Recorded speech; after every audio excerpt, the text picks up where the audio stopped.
and get the longevity and try and win in a late game, potentially. You still can win in an early game, but you also can guarantee maximum mana. Mistweaver is easily the highest healing output, best mana efficiency, all around just a solid healer. So I am interested to see how it plays out, if they're going to utilize it aggressively or if they're going to try and play sort of a stall jungle game here. I mean, we'll have to see. We'll see what Diabolus can get done early on in the game.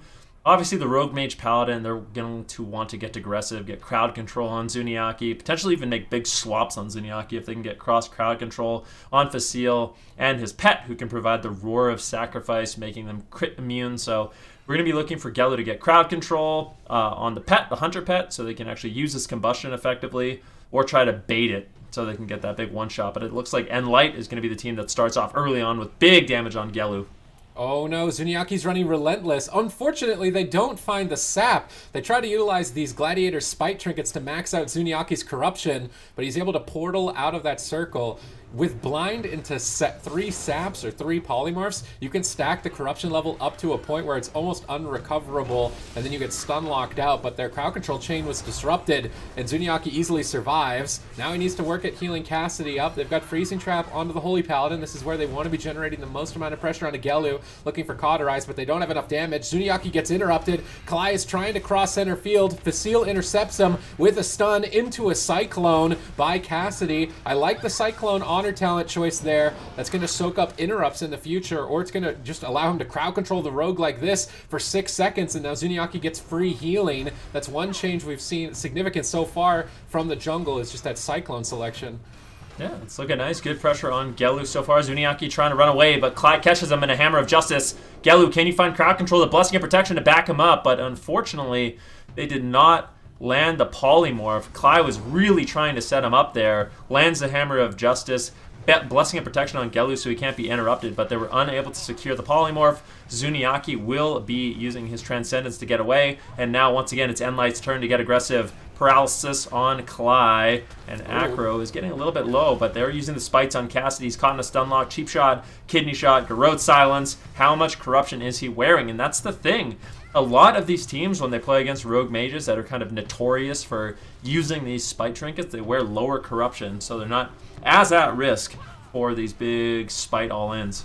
All right, now we see crowd control engaged onto Clyde. 2 members of his team critically low on health, and he will respect that burst damage potential, break himself out of the freezing trap, but he can only do that every 2 minutes with the Gladiator's Medallion. Now he's trying to get aggressive. He lays down the Hammer of Justice, but Zuniaki saw him coming, activates the Life Cocoon on Cassidy right before the stun, totally negating any damage from Diabolus in that assault. Now they're waiting for that freezing trap. They're cycloning the rogue. They're stalling. Cassidy jumps over to switch the Cyclone to Clyde. This Cyclone has definitely been MVP, now rooting up Acro on his way back to Gelu. Full control by Cassidy. Clyde patiently waiting. Oh no, a Polymorph on the Harpoon! Facile desperately wants to land this freezing trap. He still manages to find it. Acro pre-feints and moves away from the fight to try and slow down some damage onto himself. Gelu does not have Temporal Shield to heal back up. No Avenging Wrath for some time, but there's the blind onto Cassidy. Is he going to trinket out of this crowd control? They don't find the sap, unfortunately. They're just going to go for the kidney shot. Things from beyond are starting to spawn. Big hits over onto Cassidy. Zuniaki can't help him. He's polymorphed for 2 more seconds. He pops the Survival Instincts. He pops the lingering Psychic Shell as well, but even with it, still dipping critically low. Zuniaki gets the Life Cocoon. They cut through the Life Cocoon. They basically got every single cooldown from nLite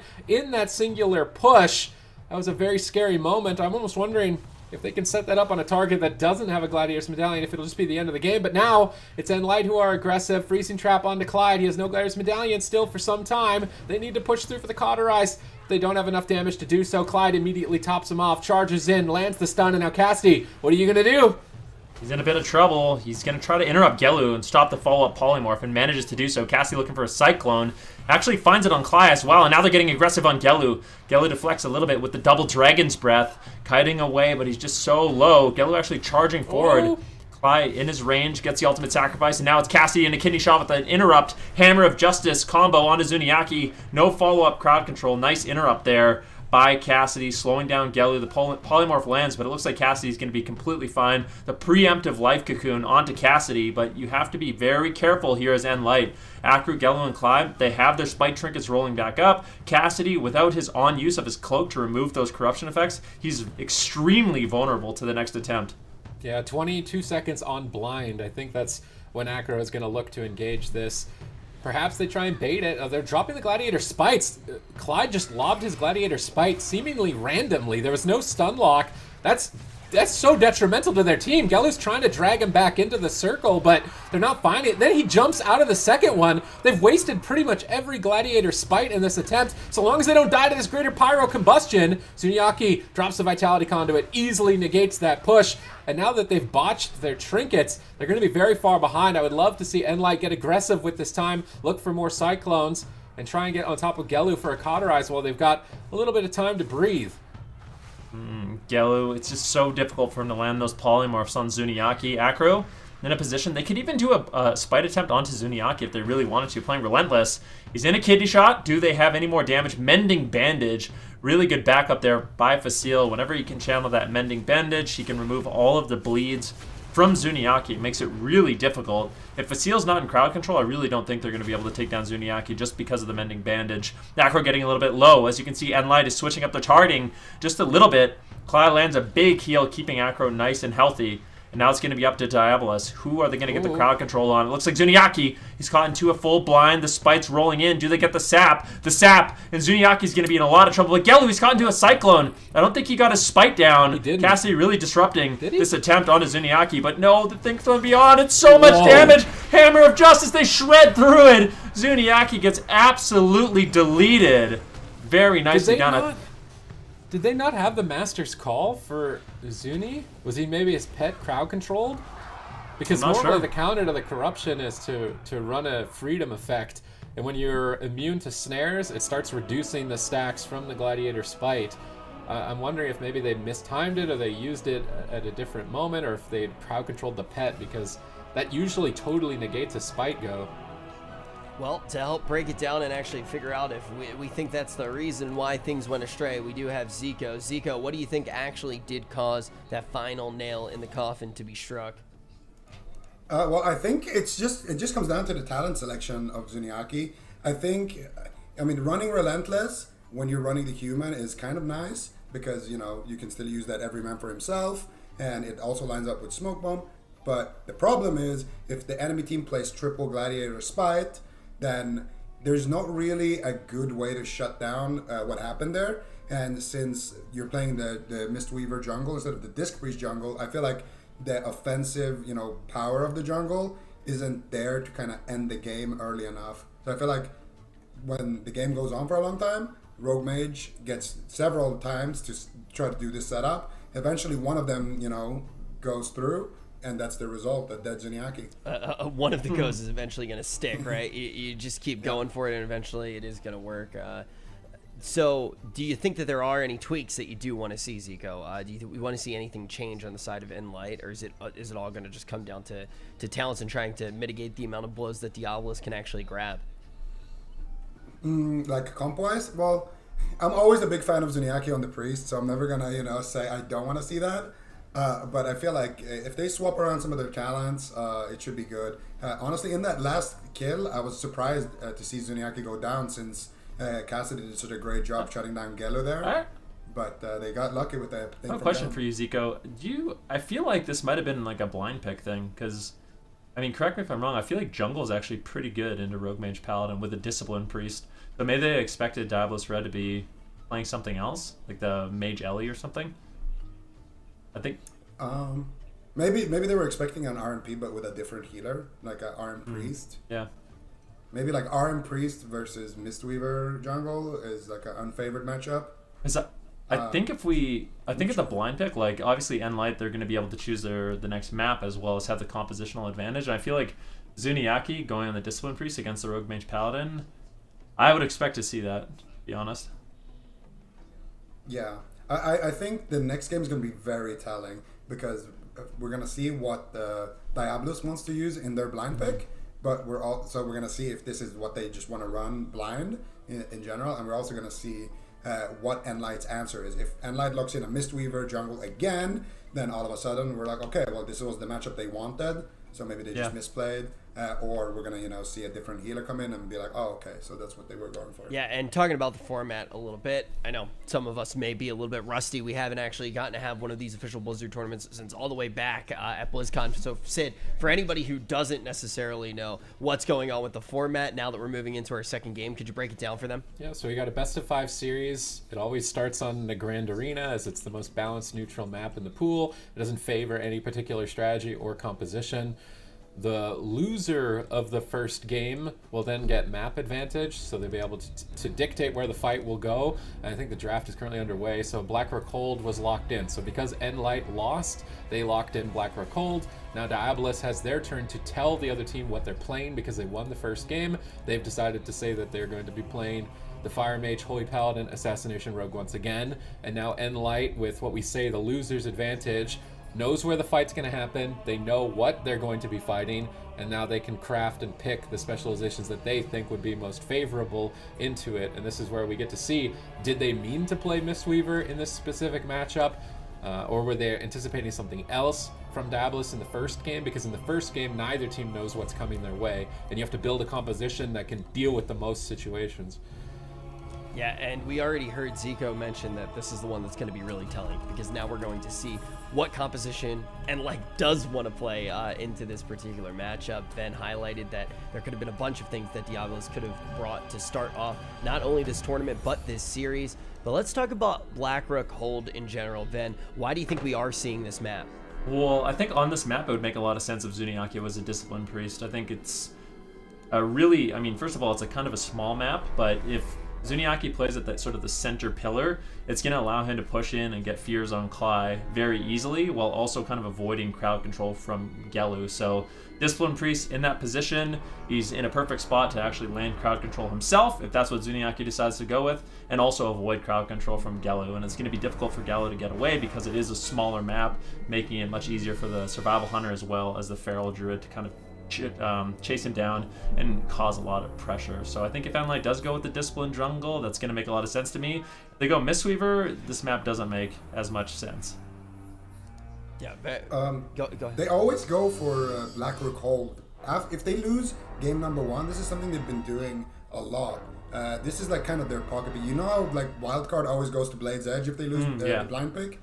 This is what nLite does. They always go to Blackrock Hold, and they usually have some interesting strategies here. So we'll see. I do agree with you on the healer pick, though. I think I kind of want to see a priest here. We don't have to think about it. It is. Yep. Oh. Well, I didn't cheat, so another correct prediction here for the Bakers. Yeah, I didn't cheat either, man. When I said Yeah, that's what I'm saying. Correct prediction. All right, good. For the Bakers. None of us did. The two-time is not here today, but you can see we are going to have that Discipline Priest as we do go to Blackrock Hold. And as you guys mentioned, this is a map that they feel very comfortable on. It makes sense for them to want to go here. Now let's talk about what they can actually do to grab that victory. Keep in mind, these teams are facing elimination in this series. So, Sid, what do you want to see done differently now that they have Blackrock Hold and everything that offers at their disposal? Zuniaki, I feel like they could either play a counter engagement where they wait for Clyde to make a move because he's going to be the person that leads the charge for Diabolus. He's the one that's going to charge in on his Paladin mount, and he's going to look for stuns to chain into Polymorph. So nLite have the decision whether or not they kind of want to wait and see him activate the Divine Steed. Once he's activated the Divine Steed, they could try and intercept him, stun him, trap him, and then fear him. If they try and engage on the Paladin, Zuniaki is going to be going out in the middle of the map, and he's a priest. He doesn't move very fast. Actually, in this matchup, he can move decently fast unless Acro is on his toes, consistently throw knifing him for the crippling poison, which obviously he should be. But he'll be exposing himself to a huge amount of crowd control. If he tries to engage at first, he needs to wait for his team to help him, and then as soon as Cassie and Facile have control of the battlefield per se, then Zuniaki is just always the follow-up. He's got to be the one that's just following the crowd control. If he tries to start it, it's risking way too much. So I expect Zuniaki to be very passive, wait for the other team to engage. As soon as their engagement has been disrupted or is over, then he's going to get in, try and get his Psychic Scream.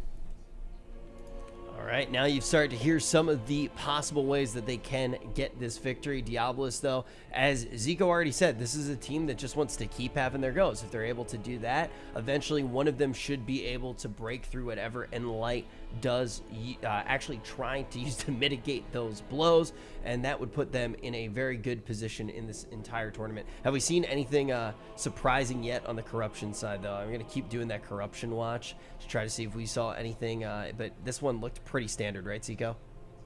Yeah, I think both teams are running what we're kind of expecting. Diabolus going with the gushing, and nLite kind of going with more Versa.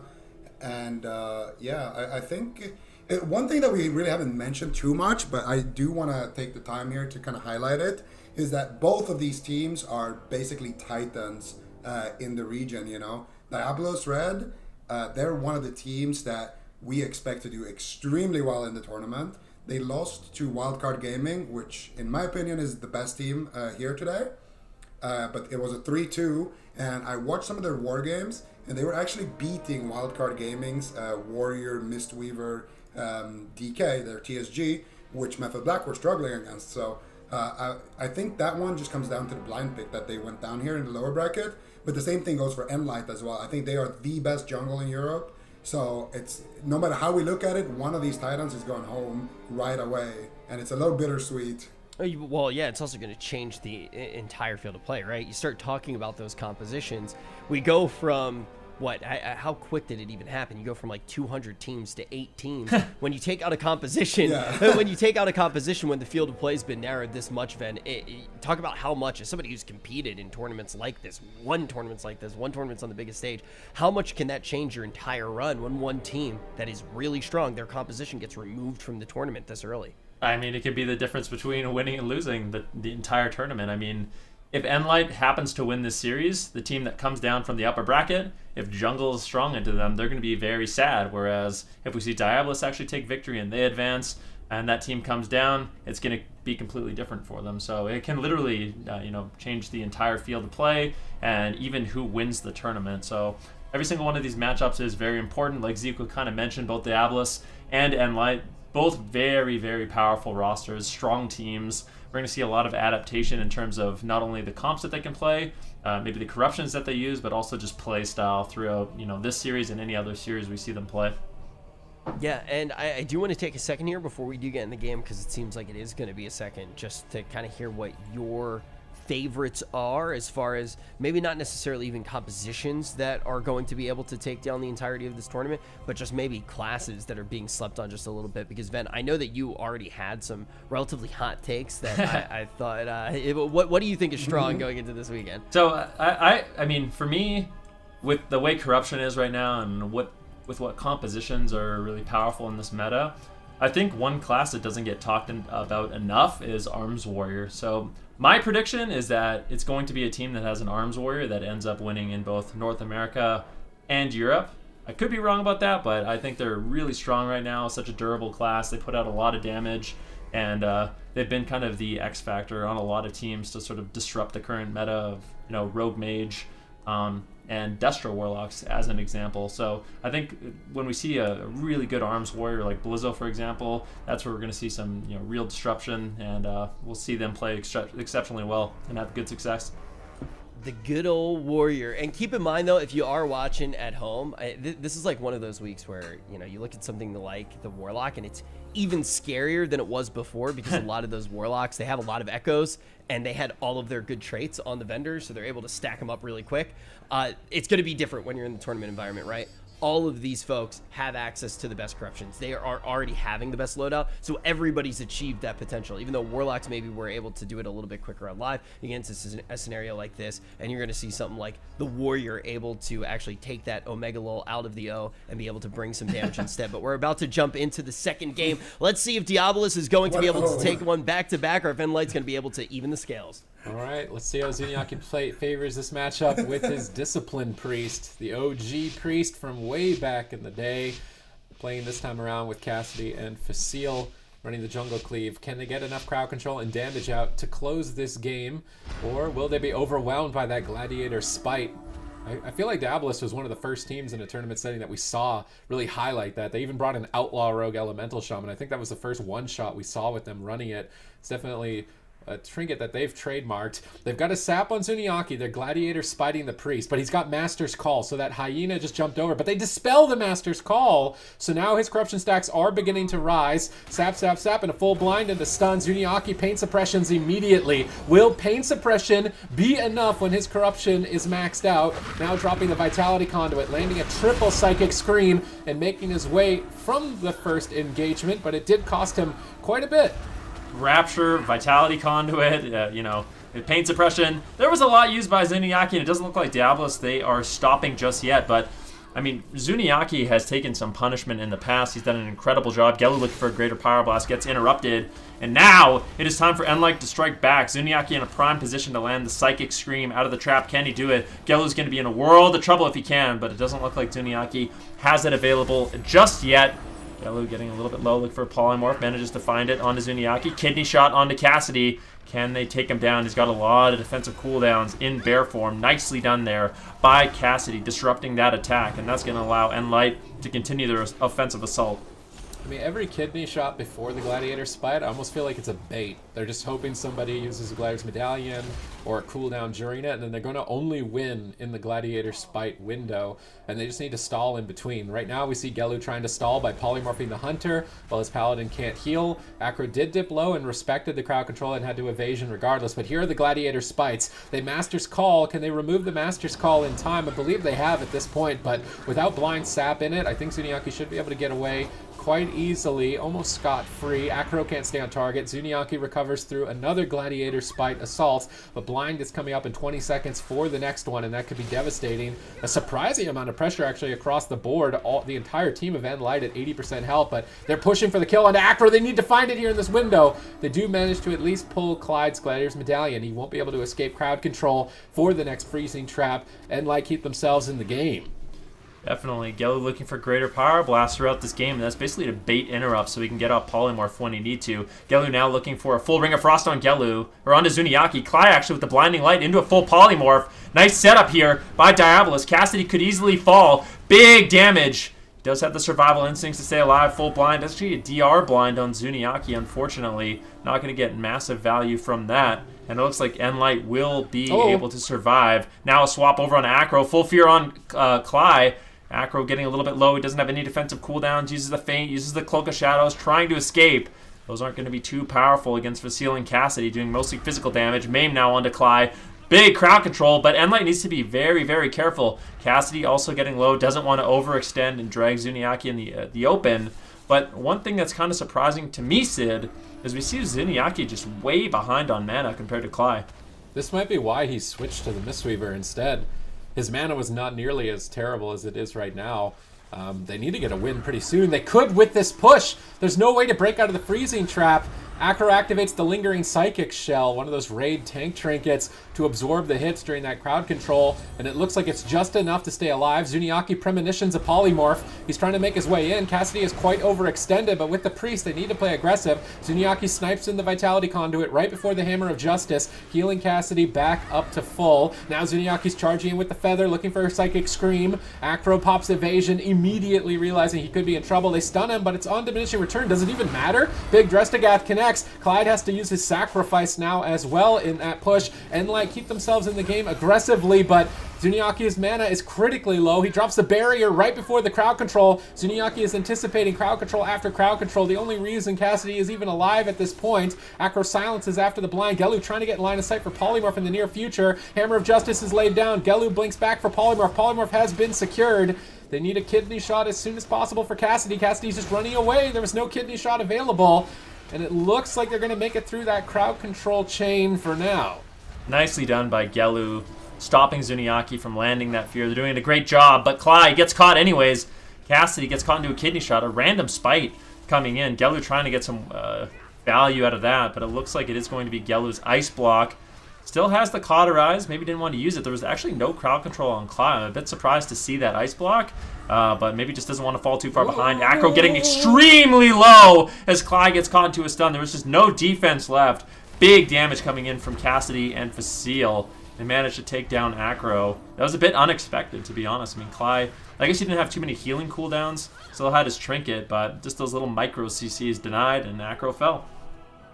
Yeah, I feel like one of the big thing, you go through the game, and I'm always watching and have a lot of questions for Zico, right? The first question that I was going to ask was actually about Zuni, right?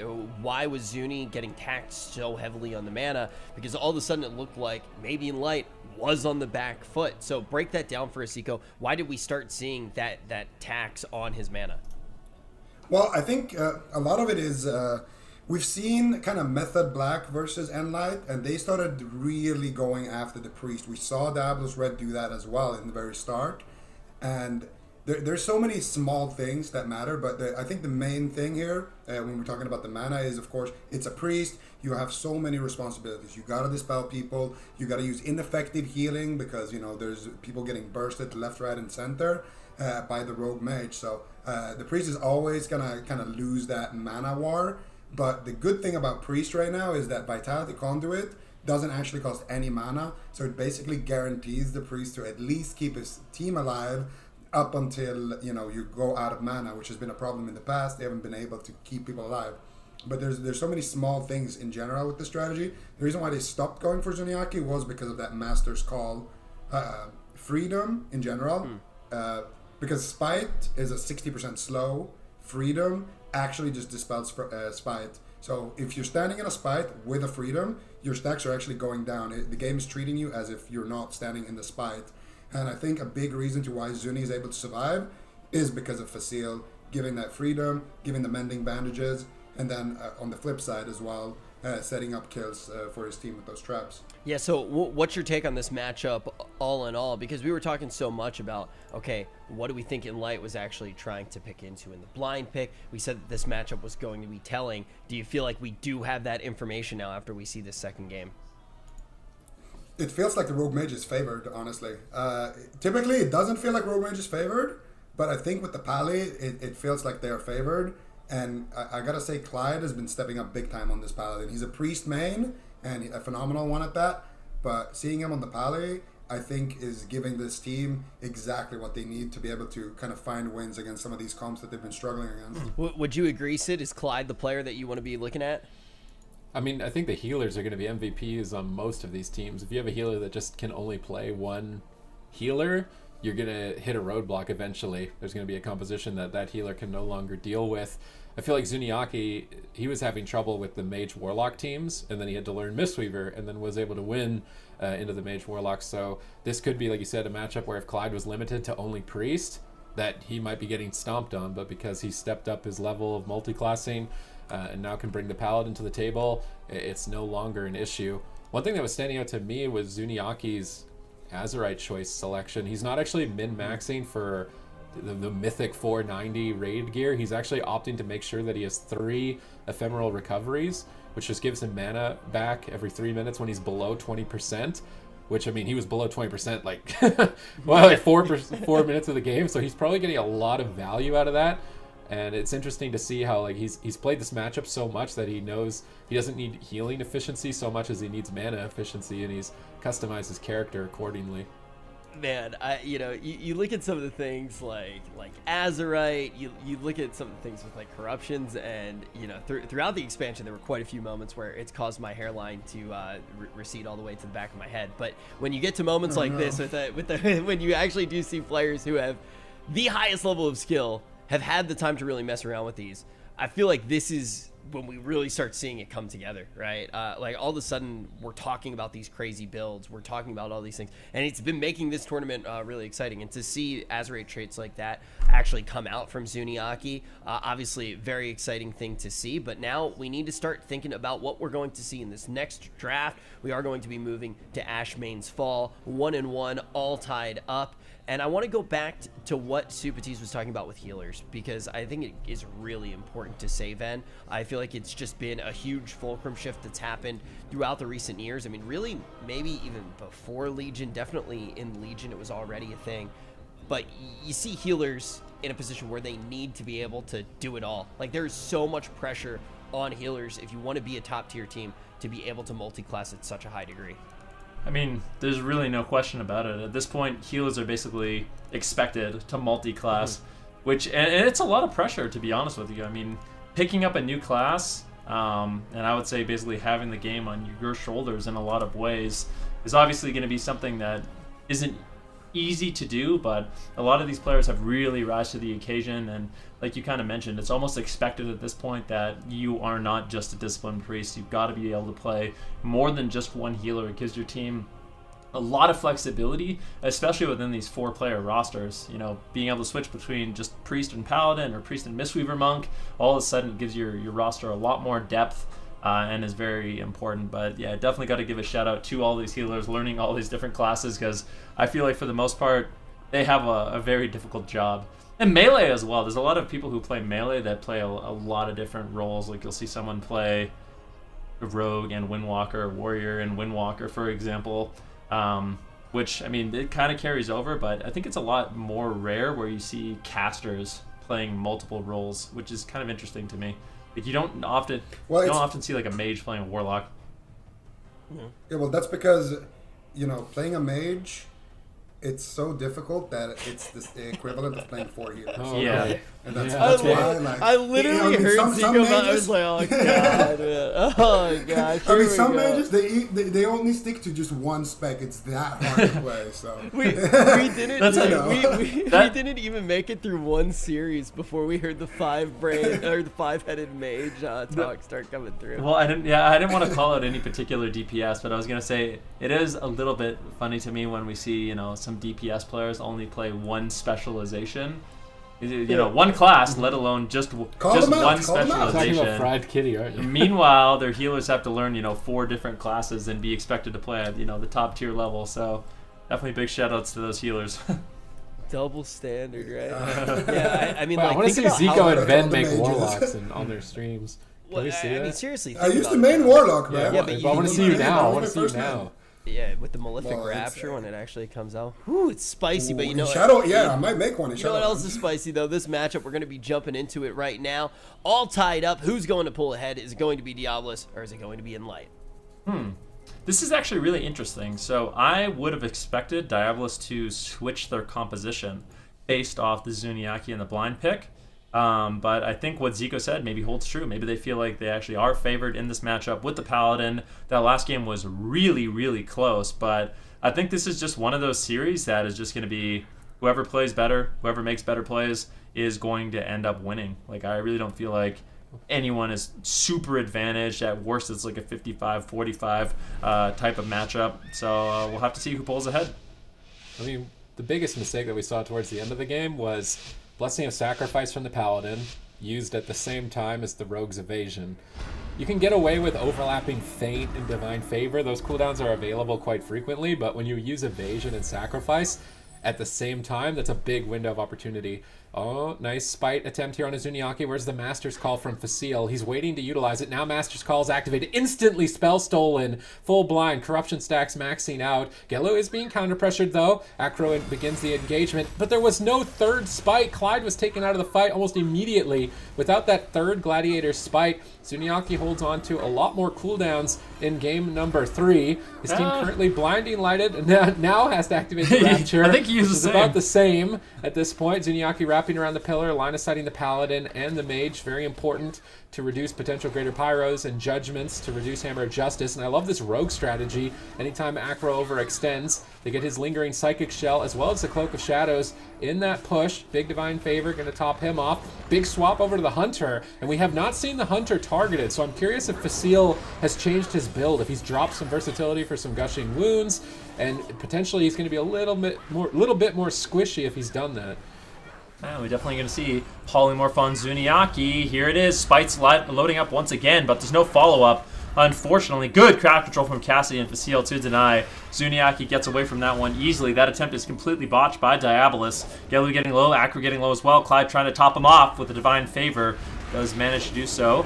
Now it's actually Cassidy potentially on the back foot, but Zuniaki has some big heals. If you look at Manny, still doing okay. In the meantime, Acro getting low, full fear on Clyde. He has to trinket out. Acro's in a lot of trouble. Cassidy and Facile are putting out insane amounts of damage. And Acro has to watch his back because at this point he's got nothing left.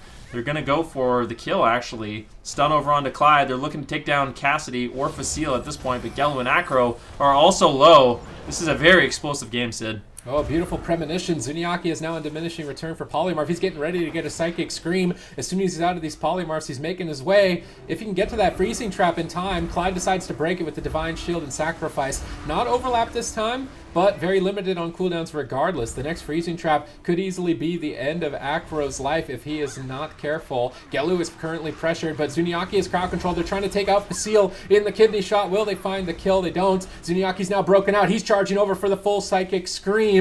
They go for the stun lock over onto Acro. Not enough damage just yet. Gelu getting cleaved down as well. Looking for Cauterize on this push. They need to find it. 1 second left on the stun. Clyde actually doesn't have Avenging Wrath, and they used Blind defensively to stop damage during that push, which could have been the end of the game. They utilized Blind differently to stay alive. For a moment, maybe, though, only. Cauterize is triggered. Gelu's on the run. His life force burning down quite rapidly. Avenging Wrath activates into a full freezing trap. Clyde has to immediately trinket that into a bash. If Zuniaki can get in position for a Psychic Scream, he's charging in with the feathers. I don't think it's available just yet. He's trying to make his way down there. Ephemeral Recovery triggers. Zuniaki gets a big boost of mana. Clyde gets interrupted. I love Clyde's positioning right now. Just always moving away from Zuniaki, trying to avoid max distance that Psychic Scream, knowing that his team really has nothing left to work with. Ooh, kidney shot now on Facile. Do they have any damage to take it down? Clyde, he has to play catch up. That was the Avenging Wrath. There's nothing left. Mind control on Acro. Clyde positioned just so far away, throwing out a Spite Trinket. But it looks like it's more defensive at this point. They're really just trying to force Facile to run away. There's a full trap on Clyde. He used the Blessing of Protection. He actually got the ultimate sacrifice. Facile. What just happened to Facile? Wow, we're going to need a replay on that one. Maybe the Spite actually got him. Those defensive Spite trinkets. Facile may have just been playing a little bit over aggro. I didn't actually catch what happened. That was a really quick kill. All right, well, that's why we got Zico. Zico, it's time to actually jump in a time machine. You know, you want to brag about the five-headed mage. We need the five-headed mage to actually break down what happened here. How did we see this hunter go down? So you know what? One thing that I noticed during this game that's very interesting. So there's a new essence. It's called the Formless Void, and basically when you use that, it takes a lower rank, like a rank 2. Of your teammate's essence. So there's certain essences that only DPS can use and certain essences that only healers can use, like Vitality Conduit, like Breath of the Dying.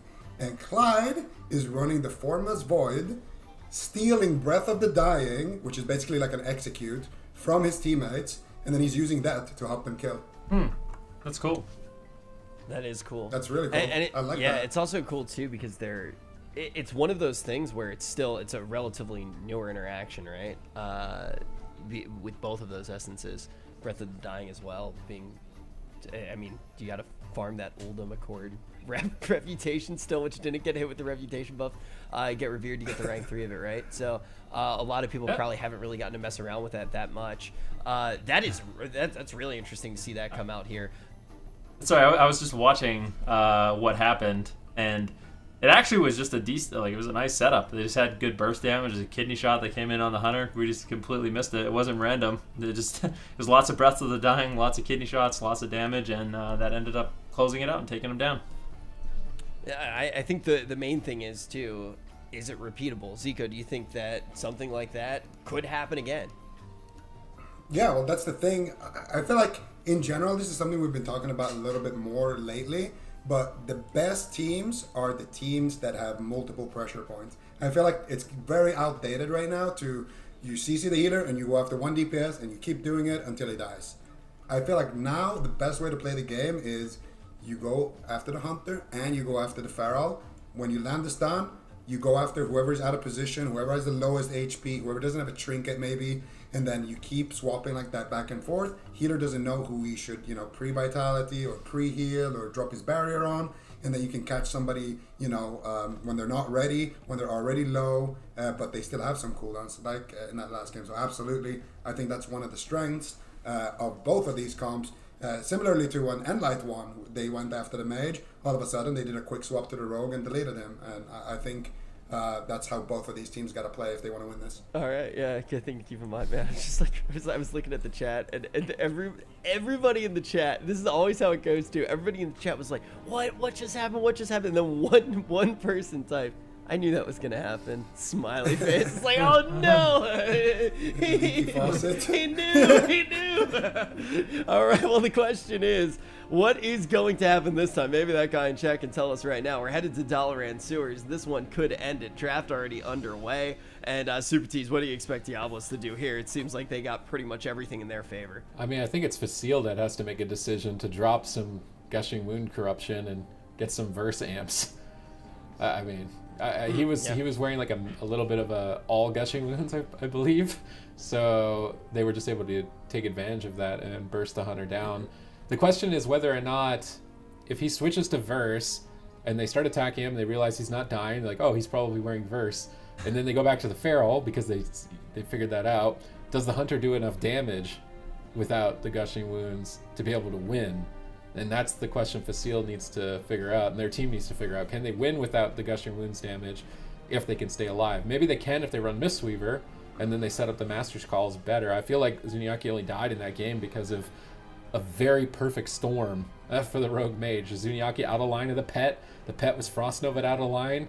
If he just stayed in line of sight of the pet, he would have been Master's Called, and he wouldn't have got overly corrupted. It might be that the Mistweaver in a versatility build can dampen the Rogue Mage Paladin, and maybe that's their best option, but having locked in Dalaran Sewers, I don't think it's going to be what they run. It's really interesting that you brought that up. It kind of reminds me of like tournaments in the Burning Crusade and Wrath of the Lich King, where if you weren't being targeted, you would sneak in a lot of like PvE gear. This was back when Resilience was in the game, so it was very standard to run high Resilience. But if you weren't being targeted at all, you could basically sneak in, you know, rings and bracers and boots and belts to make you do more damage. And it seems like that's what teams are trying to do now. It's like, standard is to play versatility, but you know, if they're not attacking me, maybe we throw on a few more gushing. So I kind of wonder if, you know, teams are literally highlighting over their details mid-game to see like, oh, is this guy doing gushing damage? Let's see. You know, just seeing. Someone is gonna make a weak aura, man. Like someone is gonna. It probably already exists. Well, that just tells you exactly how much corruption like everyone is wearing as soon as you mouse over. It's gonna happen. Like what percentage of their damage is gushing wounds? You know, because if it's really high, then they're gonna be a good target. I mean, maybe that's what we saw in the last game, because when we saw Blackrock Cold Arena, Facile really wasn't a target. But it looked like they were going to go after him a lot more in this matchup, and it could just be because he switched up his gear. But I'm not sure what he was running on Blackrock Cold, so maybe not. It's crazy, though, because you do actually think, you go all the way back to Wrath, you go back to BC, and what used to happen. You remember the call-outs where it'd be like, yo, look, he's wearing PvE gear. He'd like, go away. You actually didn't have transmog, yeah, right? the transmog like, a lot of was people a big probably forget tell. that.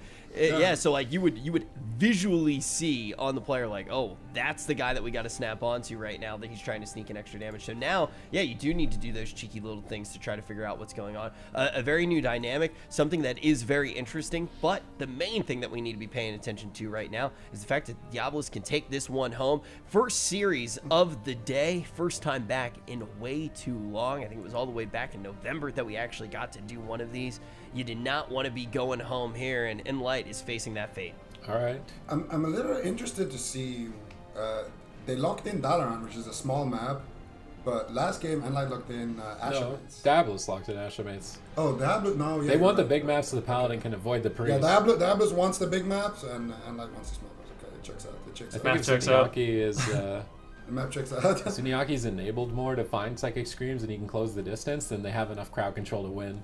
So this is a good map for them, obviously, but when we go to Game 5, it's going to be Tolvaron. So that's where I want to see what Zuniaki decides. He switched to Mistweaver for Game 5. I'm almost counting it as if they're going to win this game. They may just outright lose. They need to be ready for that first spite off the sap. If they can find the Rogue and Stealth with a Flare, it could just win them this game, but they don't find him with the Flare. Is he going to be able to get combat? Facile sends the pet in. They get combat. They're not finding a sap. Zuniaki fears the Polymorph to stop the Gladiator spite on himself. They stun Gelu out of line of sight. He Trinket Temporal Shields, blinks out of there. He knows he's way too overextended, but now they swap targets. They catch Acro. Very pushed forward. Clyde actually used his Gladiator's Medallion. A bit of a panic moment for him. Now he won't have that to escape crowd control. nLite secure an early lead. Here it is. There is the blind. Can they get the sap? That is a question. It doesn't look like they're going to be able to get the sap. It's actually a main stun. Oh. Nicely done by Cassidy. Beautiful disruption. They waste the blind. They waste the triple spite. Cassidy, MVP plays. Acro, unfortunately, had already used his every man for himself on that initial push. And as a result, they were able to completely shut down that second go. Really nicely done by nLite and a great start. But Facile is getting a little low. Zuniaki forced to throw down the power word barrier to avoid some of that damage. But now, looks like Facile, he will be pushing forward. And Acro is that vulnerability they're looking to take down. Actually, a little bit of a split here from nLite, pressuring both Gelu and Acro. I think it's because Acro is just avoiding contact. They mind control Gelu off the side. Can they get him off the side? No. Acro kicks him, interrupting the mind control, but still dipping very low on health while Clyde is stun locked. No Avenging Wrath for 10 seconds. Clyde has a lot of healing to do, but not a lot of healing to output. Now mind controlled away. These mind controls have been MVP. That's going to net the cauterize from Gelu. His ability to cheat death every 5 minutes on that push. Now that he doesn't have that safety net, a full freezing trap on the Avenging Wrath, perfectly timed. They drop the Gladiator Spite, but Zuniaki gets Masters called away. Everybody is dying on Diabolus. nLite are absolutely terrorizing their opponents. Clyde has to use his Divine Shield to immune crowd control and get his team back into the fight. It has cost him cooldown after cooldown to stay alive. nLite are taking it to him on match point. Wow, but that triple spite actually got a lot there. It got the aspect of the turtle from Facile. Cassidy used a survival instinct, so although it looked really, really scary for Diabolus, getting those spites out actually gave them a little bit of an edge there in that push. Bash onto Clyde. He does have his trinket. He does have sacrifice as well. I don't expect Acro to go down. One Dress to Gath trinket lands. Acro actually gets mind controlled. He's very far away from his healer. He gets stunned down here. Rake stun. Big damage. Can they take him down? Clyde, of course, gets in line of sight with the ultimate sacrifice, keeping him alive. But these mind controls from Zuniaki have been on point, really setting up his team. All right, sacrifice out of the way. Clyde is dying to redirected damage at the moment. He goes for Blinding Light into a Ring of Frost around the corner. Gelu gets totally shut down on that. They're dropping Gladiator Spite defensively, trying to get them off of Gelu. They're actually standing in it for quite some time. Facile may regret this. Cassidy now getting stunned in it as well. Zuniaki fully polymorphed. Looks like Cassie's going to activate that lingering psychic shell. The trinket from N'Zoth to survive while his healer's crowd controlled. Clyde gets interrupted. He's actually being poked a little bit. I don't think they're going to commit to him. Gelu gets knocked away. They want Acro. They know he doesn't have evasion for 10 more seconds. Zuniaki gets in position for potentially the game-winning Psychic Scream, and it will net them the kill, bringing his team back to Game 5. Zuniaki MVP. Man, yeah, we end up going all the way through Game 5 of the first series. Definitely what you like to see here at the AWC. Let's talk about how they were able to stay in this one. What did nLite do well here, Zico? Honestly, I thought there's a chance if the jungle, if the Iron Paladin gets to sit on top of the jungle the entire game, that they would lose. But they played it beautifully. We saw Cassidy kind of bait out Acro Smoke Bomb. They never really did any bad trades. Cassidy actually held on to his trinket right until the end. Zuniaki, of course, with that fear at the end to secure the kill. They just played, got their setups, forced out the Pally cooldowns, and then when the Pally had no cooldowns, they found a clean setup and got the kill. And I think, like Sid mentioned, it's a lot of it is because of the map. When you're playing on a small map, like Blackrook Hall, like Dalaran, it's a lot easier for the priest to run out, get the fear, and then go back to a safe position where you can start healing again. And that advantage is gone now, right? You talk about that advantage, those early wins going to be really important. Now you get to the last map, you're not going to be able to have that control. So with that in the back of our mind, what map do you expect to actually go to here for the map that's going to decide the entirety of this series and one of these teams' fates in the entirety of this tournament, Zico? I would say Tiger's Peak here, because if they pick Tolveron can kind of backfire. If the jungle just decides to sit on the pillar, then you're forced to play the game around one big pillar, essentially. So you can't really abuse the fact that it's such a big map. So I think Tiger's Peak is a smart choice here. I do want to ask again, just to double check, I mean, is this the last jungle in this tournament as well for this region? Yep. Yeah, so keep that in mind. If you like watching jungle, you definitely want to be cheering for them here. Otherwise, we will not see any more jungle inside of this tournament. Do you still feel like this is going to be an uphill battle for them, especially now with this map as well, then, Ricky? Potentially being larger. Well, I think that larger map is definitely going to be a little bit better for Diabolus Red, but I still feel like this is such a back and forth matchup. I mean, it's just little plays. What we saw at the beginning of last game on Dalaran and Sewers, I mean, the way nLite was able to kind of disrupt the pacing of the match by stopping, the blind spike goes, that is I mean, at that point, when you get the blind and the spikes, I mean, we're seeing Zuniaki literally trade almost everything. He's using his cloak, pain suppression, rapture, vitality conduit. So you're trading your blind and then not getting those cooldowns. That is a really big deal. So it's just little plays like that, which I feel are going to determine the winner of this match. And it looks like they actually are going to be opting for that very small map. And I have to agree with Zico. I feel like this map is really, really risky, just because you can sort of force the match on one pillar. I feel like Tiger's Peak would have been a little bit better just because you want to allow your Paladin to kind of push in and then get out and be as far away as possible from the Discipline Priest until you have, Hammer of Justice back up where you can kind of get aggressive. And this map might not allow for that. How do you feel about this map, Super T's going to Tolvaron? Did you say it was small at the start? Me? I thought that you said small map, but it confused me as well. I always get confused when I was like, wait, small? No way, not this. But yeah, no, Tolvaron, definitely. Ben being a little bit of a size queen here. I think but the danger of running around the big pillar is that the mage is just going to cast G-Pie the whole game. I don't know. I think. Well, the mage is not going to get G-Pies off at that pillar. That's the problem. The mage needs to be out in the open to get G-Pies off. If he's at the pillar, like his blink is basically the distance of the entire pillar. It's a lot easier to avoid them. Basically, the best way to get them off is if they go out in the open and get stuck there, and you can just kind of tee off. Well, yeah, what happens if the rogue mage just plays even more passively and tries to turn Zuniaki out of mana, just attacking whatever comes out? I think what can end up happening is two things. We're gonna have one team, probably the jungle, just sit behind the pillar, and the Impala. Either they go behind the pillar and we're going to see a game that gets played around one pillar, or they're just also going to stay back in the open. And we have two teams. One team is refusing to engage and one team is refusing to engage. And then someone is going to engage, maybe when there's a little bit of dampening. And at that point, it's really hard to guess who's going to win. Yeah, so Venrick, you're basically saying it's not actually the size of the map. It's how you use it, right? Exactly. And if you use it right, this large map, you can kind of turn it into a small map, just running around that soul pill. That's exactly what I meant, Rich. All right, thank you very much. Now that we've cleared that up, we also do have the compositions as well. No big surprises here. I'm going to make you do it right now, Zico. We got to have the prediction. The leaky faucet. Who do you think's going to be able to take this entire series? Oof, putting me on the spot. My mind's telling me Diabolus Red, but my heart is telling me Zin.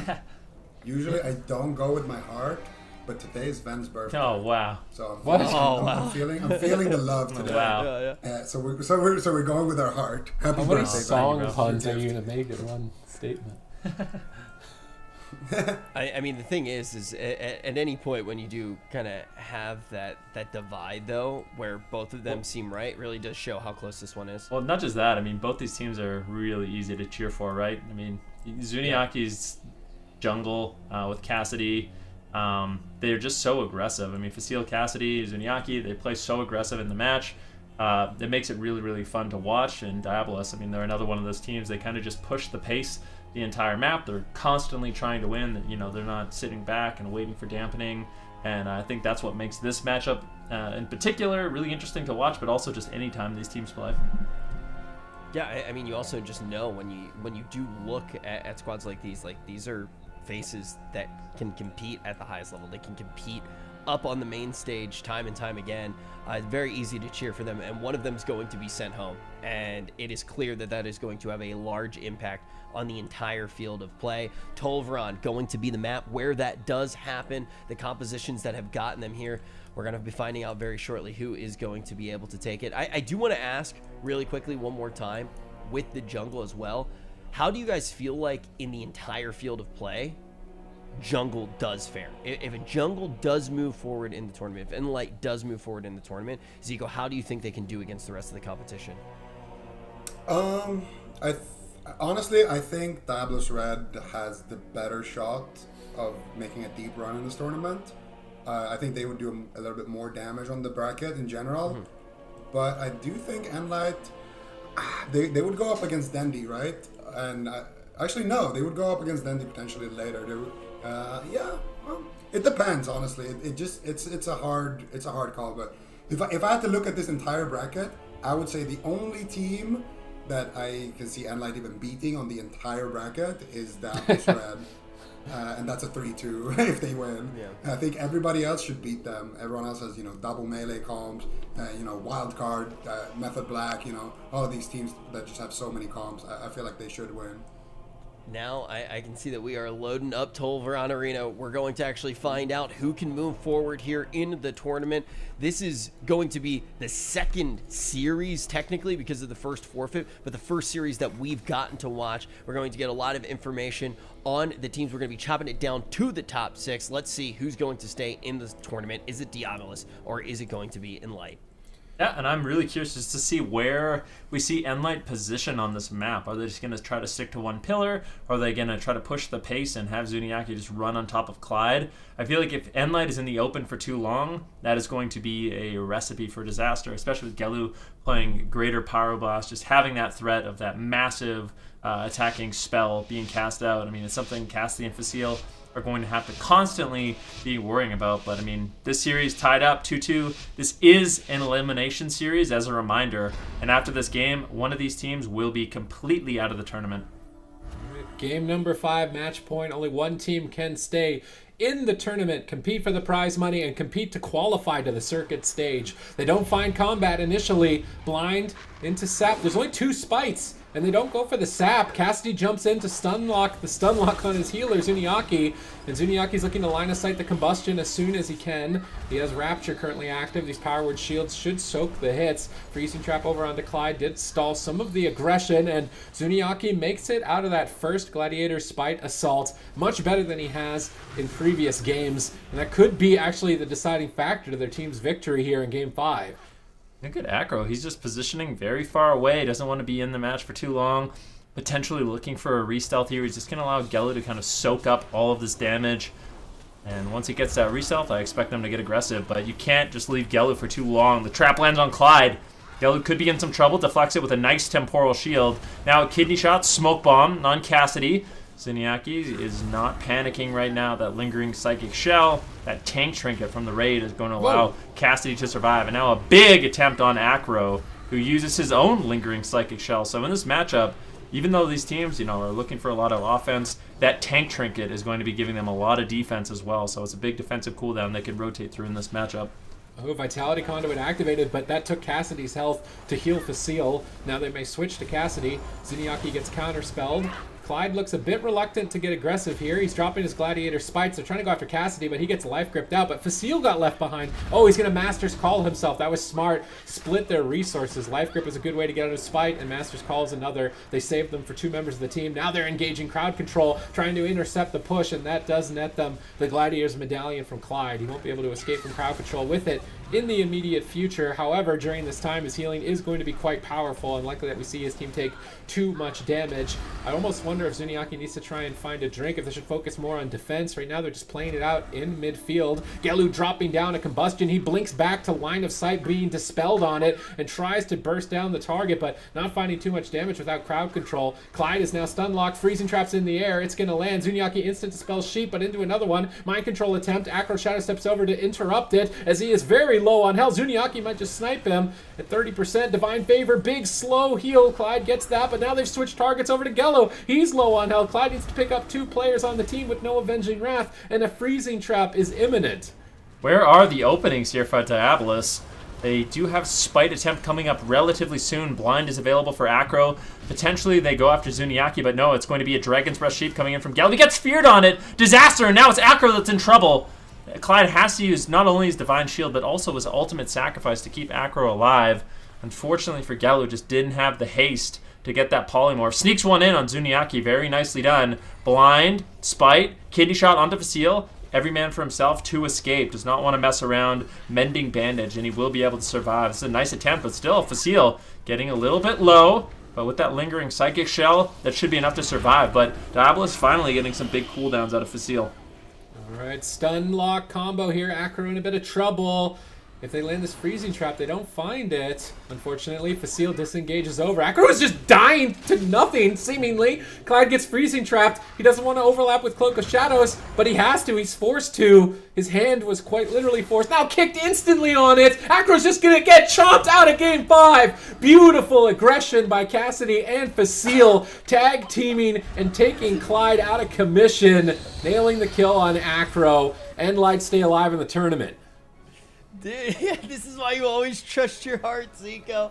I'm actually very surprised with this outcome. Let's actually talk about how it did happen. I mean, overall, you just look at the narrative. This was like a well-composed anime if you're an nLite fan, right? At the very beginning, AWC is not an anime series, Rich. Yes, it is. That's the whole reason we watch it. AWC is pure anime. Let's talk about, though, how nLite does manage to come out on top, Zico. Rich, I don't watch anime, man. I can't, normally I'd go along with it. And I'd do you watch the AWC? He was Goku and he was Vegeta. I do. Then you watch anime, baby? I walked right into that one. And so did Clyde, to be fair. Well, basically what ended up happening is... I feel like Acro, when he used his cloak there, I think they should have just used maybe Clyde's cooldowns there. Clyde hesitated a little bit because Acro used his cooldown, so he didn't want to overlap, like you guys even pointed out during the cast. And then that kind of just allowed the situation to escalate a little bit. He trinkets out a little late, then he gets caught up in another crowd control. The Blessing of Protection gets dispelled. I think he actually just died even in a kick, so pretty... unfortunate there for Clyde to get kicked in that moment, but I think nLite had a good strategy. This is a big map, it's really hard to play on it, and they executed well. Man, I'm actually very curious. Like I said, this is not only a team staying in, but a composition staying in, and that was one of the reasons when we had a little bit of time, started kind of asking some of the questions about like how far can a composition like this go in the entirety of the tournament, how much does it actually impact the field of play. We only do have 6 teams left, so we have to start asking those big picture questions. Also do want to keep in mind, we started off with that first elimination series, which is obviously forfeit. We then go into this one elimination series. Now we're going to actually get to take a look at the upper side of the bracket. Obviously huge congratulations to nLite for moving forward, but let's start to think about those teams on the upper side of the bracket, Van Ricky, because we basically have 2 matchups